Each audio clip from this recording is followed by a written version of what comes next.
Kelly Bear here. Welcome back to another Neopagan November. You're quite comfy there? Yeah? Sunbathing. It's very bright today. But yeah, I welcome back to another Neopagan November video. I'm going to be tackling another 3 prompts, which will be herbs, family, and a thankful/gratitude. And I'm just going to jump straight in. So the first one is herbs. I love herbs and just plants in general. I use them both medicinally and magically, sometimes together. I enjoy it going out into my local cultivated and wild spaces and observing the plants, talking to the plants, seeing what's coming into season, what's going out of season, foraging. Make sure you forage sustainably, please, folks. And then, you know, wild crafting.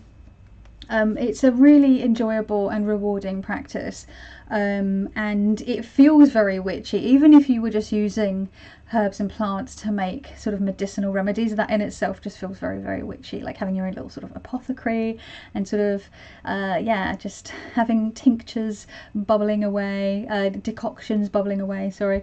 And yeah, I just really enjoy it, and it can be quite accessible. I'm just going to share, I have quite a few sort of herbalism books, and I also have someone that I really love to follow on I follow a bunch of herbalists on Instagram, and they're mostly sort of medicinal. They're not witchy folks, but when I think of herbs, I don't necessarily always think of the magical uses of herbs.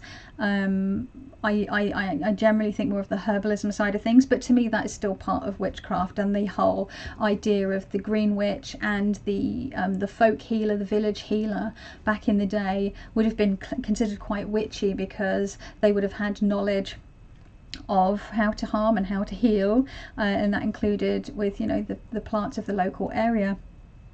Yeah, so I'll just jump in. There's this one. This is obviously to the UK. That's where I am, so I don't know, there might be some crossover here with other parts of the world, but I really enjoy this Hedgerow Medicine by Julie Bruton Seal and Matthew Seal. This is a signed copy by Matthew that and Julie that I won. That a friend on Instagram, a friend of mine, tagged me in one of those competitions that, you know, tag a friend, because my friend knew that at the time I was doing a herbalism course with a local herbalist that runs some really great community project in my area. And I won this, and then I found out that there was a sister book which is kitchen medicine. So this is more if you want to go out and forage, and this one is if you you know, want to do more kitchen based. But I'm like the power of and both. So these two are probably like 2 of my favorite and most used, not necessarily just for sort of the recipes that are in them. I would often go to some of my other books for recipes, but just for sort of a general overview of like really like useful plants and what you can use them for. But it does have recipes in here as well, but it's just a really good sort of overall couple of books. Then there's like witchy books. Hold on, I'm just going to lean over to here. I've got, you know, more sort of witchy books. This one is about using, you know, the witching herbs. This is Harold Roth. I'm just jiggling the camera. This is more about like the traditional witching herbs, how to, like, he talks through like all sorts of uses for them, how to grow them, cultivate them, everything, harvest them. And then, you know, classic Cunningham's Encyclopedia of Magical Herbs. This is just sort of like a backup reference. I don't necessarily agree with all the associations because I have some of my own, which is, you know, part of the fun of witchcraft. But it's an oldie but a goodie. This was one that I rebought. I had this for years. Was it this one? Yeah. Oh no, was it this one? Yeah, this is one of the ones that I rebought because I used to have this one years ago, like a dinged up copy from the 90s. I also rebought Incense Oils and Brews because I got rid of a bunch of stuff during my like dickhead atheist phase, and I don't mean all atheists are dickheads, I mean I was being a dickhead about it. And then other resources if you are someone who would like to get into plants. Yeah, there's loads of great books out there. There's loads on my wish list. Oh my god, never have enough books of any kind, in my opinion, unless like really crap books. You don't need really crap books, but really good books. What am I talking about? I don't fucking know. I've tried filming this video a few times and I just can't seem to like, it's just, I'm very sort of brain farty today, very so it's Chaos Goblin. It's you're either going to go with it or not, right? Feel free to switch off, I won't be offended, to be honest. And what else? Alexis Black Forager on Instagram, she is awesome. And then really good podcast discussions. Seek out Sarah Ann Lawless, Juniper Jenny. I think there's some conversations with Harold Roth. I think there's a really good, I think it was a dual interview with Juniper Jenny and Sarah Ann Lawless on the Down at the Crossroads podcast from a few years ago. That was really good. Yeah. I will try to remember to link those down below. And the really good thing about working with plants is that it can get you out into your area and, like I said, sustaining foraging and stuff like that and wildcrafting. But it's also, in my sense, the part of my practice where I am connecting with the spirit of place, connecting with the spirit of plants, communicating with the plants. I always ask a plant before I forage from it, and sometimes they say no, and if they say yes, I try to leave offerings for them, even if that's just like pouring a little bit of water. I'm usually with Nomi because I'm usually walking her as well, so I will have a water bottle with me anyway, especially in the warmer months. So, and that's usually more when I'll be foraging, sort of spring and through into sort of early autumn, you know, like the brambles around sort of end of August through September. And I will pour out water and things like that. And if you are leaving offerings, again, please make sure that you're leaving things that are not going to be harmful to the soil or any of the wildlife in the area, which is why I tend to just pour water for the most part, because it feels like a very sort of safe and accessible offering. You can say a few words and things like that. But yeah, it's a really nice way of bringing it into your practice, which is what we're talking about, right? We're talking about paganism and practice. So yeah. Family. I don't really know what to say about this one. I guess my family have always been very supportive of whichever path I choose to take. My mum told me that she had never, you know, had me baptized or christened or whatever because she wanted me to choose my own path, which I have done, and she's always been very supportive. They have their own beliefs, but they have never tried to put that on me with regards to religion, and I'm really thankful for that, which actually takes us on to, oh, actually I want to talk a little bit also about like found family, and like I know that a lot of people will have sort of a really close support network, maybe with a coven or some other sort of magical group or witchy group that they meet up with.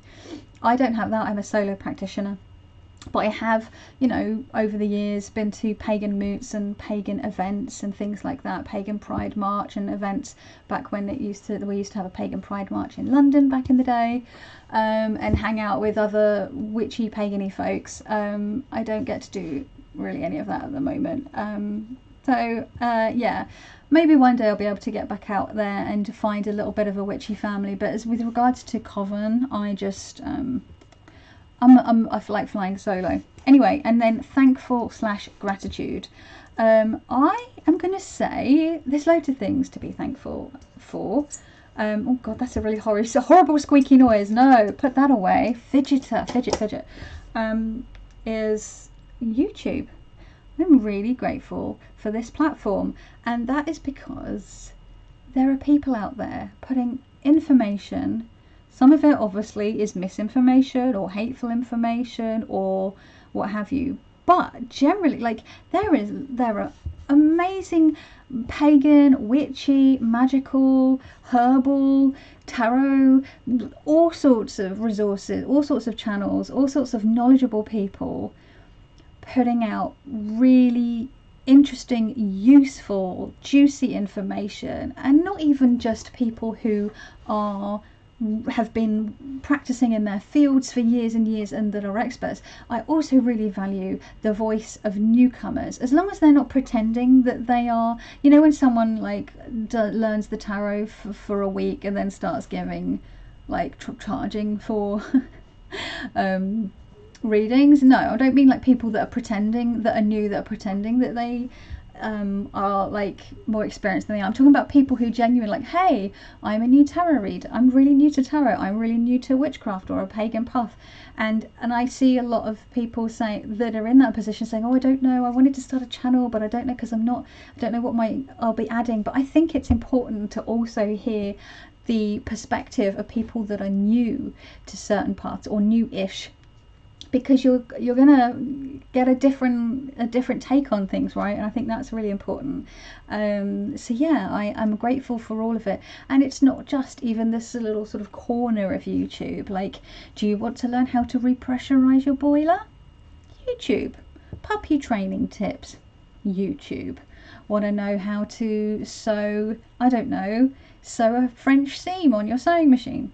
YouTube. Like, there's just all sorts of information. I watch all sorts of kind of YouTube, and it's just a really amazing resource. And like any resource, you have to make sure that you're using it properly and wisely, because there's also a lot of vitriol out there. But as long as you're cultivating it and you're mindful and you're being you're thinking critically about what you are imbibing via the medium, then yeah, have at it. And that, I think, is all for today. Wow, just almost 12 minutes. That's, I think, possibly my shortest one.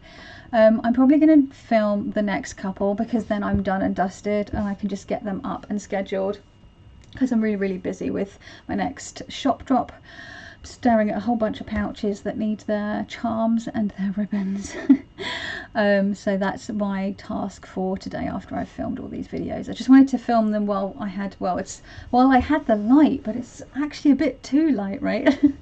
And while I just sort of was feeling a bit sort of more full of beans. So anyway, I'm going to stop blethering and get on to the next 3 prompts. So I'll see you when that one goes up. So you take care of yourselves. Thank you so much for watching. I really appreciate you taking time to do so, and I will see you soon. Ciao.